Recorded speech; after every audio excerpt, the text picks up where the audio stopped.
महादेव।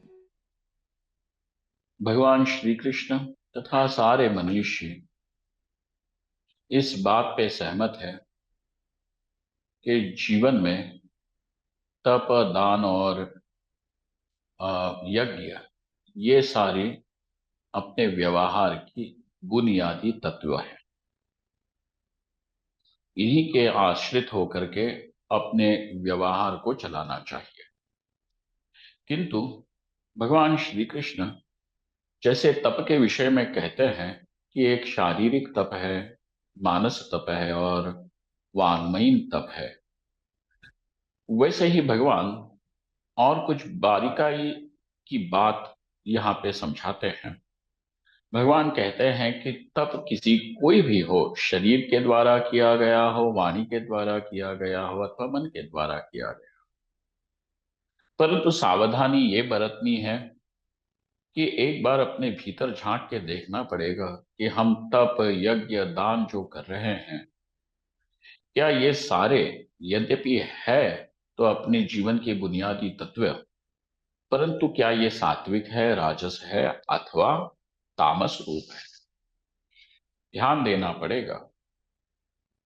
हम उन लोगों की बात ही नहीं करते कि जिन्होंने यज्ञ, दान, तप को अपने जीवन का, व्यवहार का मुख्य हेतु माना है, क्योंकि उन लोगों के लिए तो केवल भोग और अर्थ, यही दो चीजें जिनकी मुख्य होती है, उनको तो भगवान ने कहा कि ये आसुरी संपदा वाले लोग हैं और इनकी गति तो नरक की ओर ही होती है। हम उनके विषय में बात ही नहीं कर रहे हैं। बात हो रही है उन लोगों के विषय में कि जिन्होंने अध्यात्म को अपने जीवन का तत्व माना है। और अध्यात्म को यदि जीवन का तत्व साधन को आप मानते हो, तो निश्चित ही रूप से आपके जीवन में यज्ञ, दान और तप, ये तीन चीजें होनी आवश्यक है। परंतु सावधानी ये कि क्या यह यज्ञ, दान, तप सात्विक हो रहा है, राजस हो रहा है अथवा तामस हो रहा है। यह सात्विक तप के विषय में भगवान कहते हैं यदि सात्विक नहीं है, राजस और तामस की श्रेणी में आते हैं, तो प्रयत्न पूर्वक साधक को उसे सत्व की ओर मुड़ना पड़ेगा, मोड़ना पड़ेगा, चलना पड़ेगा। यहाँ पे भगवान कहते हैं श्रद्धया परया तप्तम तपस्तत्रिविधम नरैः अफलाकांक्षिभिर्युक्तैः सात्विकम परिचक्षते। जो श्रद्धा के साथ, और वो श्रद्धा भी कैसी है, परया श्रद्धया, परा श्रद्धा, पराकाष्ठा की श्रद्धा, ऐसी श्रद्धा जो सुदृढ़ है। और श्रद्धा का अर्थ होता है कि शास्त्र और गुरुवाक्य में रहने वाले विश्वास का ही नाम श्रद्धा है। अर्थात दो चीजें ही शास्त्र और गुरु वाक्यों से प्रतिपादित होती है। एक तो यह है कि यह आत्मा ब्रह्म है ये जानना, और दूसरी बात यह है कि ब्रह्म, आत्मा की ब्रह्मता जानने के लिए हमें अंतःकरण की शुद्धि करना आवश्यक है। और उस शुद्धि के लिए कर्म के बिना दूसरा कोई साधन नहीं है। कोई कहेगा कि बिना कर्म के भी हो जाएगा, हम हाथ रख देंगे तुम्हारा अंतःकरण शुद्ध हो जाएगा। श्री कृष्ण भगवान बिल्कुल इस बात के साथ कोई अपना बिल्कुल मानते नहीं हैं, और सारे आचार्य, सारे ऋषि इस बात को बिल्कुल कोई महत्व नहीं देता। इसलिए सुनिएगा, महत्वपूर्ण ये बात, ऐसी श्रद्धा की जो शास्त्र और गुरुवाक्य में इन दो चीजों में बड़ी बड़ी दृढ़ता से श्रद्धा कर बैठे हैं। और तप, तीनों प्रकार का तप, तीनों कौन से, शरीर, मन और वाणी के द्वारा किया जाने वाला तप, वे आचरण करते हैं, अनुष्ठान करते हैं।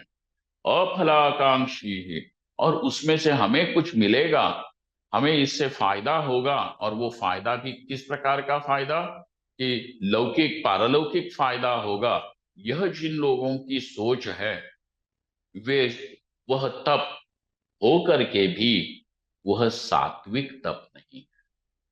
सात्विक तप तो तब होगा कि जब हम ये कहें कि ये जो जो हम तप कर रहे हैं वो सारा ईश्वरार्पित होता जाए, और ज्यादा से ज्यादा हो तो अपने अंतःकरण की शुद्धि शांति हो, उसके लिए हम कर रहे हैं। यदि यह लाभ देख करके आप कर रहे हो तब तो वो ठीक है, वो सात्विक श्रेणी में आकर के बैठेगा। परंतु इससे जुदा होकर के आप और कुछ सोचोगे कि यह करने से हमको फलाना फायदा होगा, यहाँ पैसे का फायदा होगा, वहां पे हमारे बाल बच्चों को फायदा होगा और कुछ होगा, तो अभी तक वो तप यज्ञ इत्यादि सब हो करके भी वह सात्विक श्रेणी में नहीं है। तो सात्विक श्रेणी में कब आएगा? कि जब श्रद्धा की दृढ़ता हो और दूसरी बात अफलाकांक्षी हो, तब युक्त होकर के किया गया तब सात्विक है, ऐसे भगवान कहते हैं। आगे चल करके ये भी देखना है कि राजस और तामस तप कैसे होता है, क्योंकि तीन प्रकार के तप किसी भी राजस, सात्विक और तामस रूप से भी हो सकते हैं। आज का पूजन, आज का पारायण जी भगवान के श्री कृष्ण के चरणों में समर्पित है। आप सबके चित्त में भगवान का स्मरण संपूर्ण दिन और रात बना रहे। भगवान श्री कृष्ण आप सबके ऊपर अनुग्रह करें और अपने स्वरूप को दिखा दें। ओम तत्सत।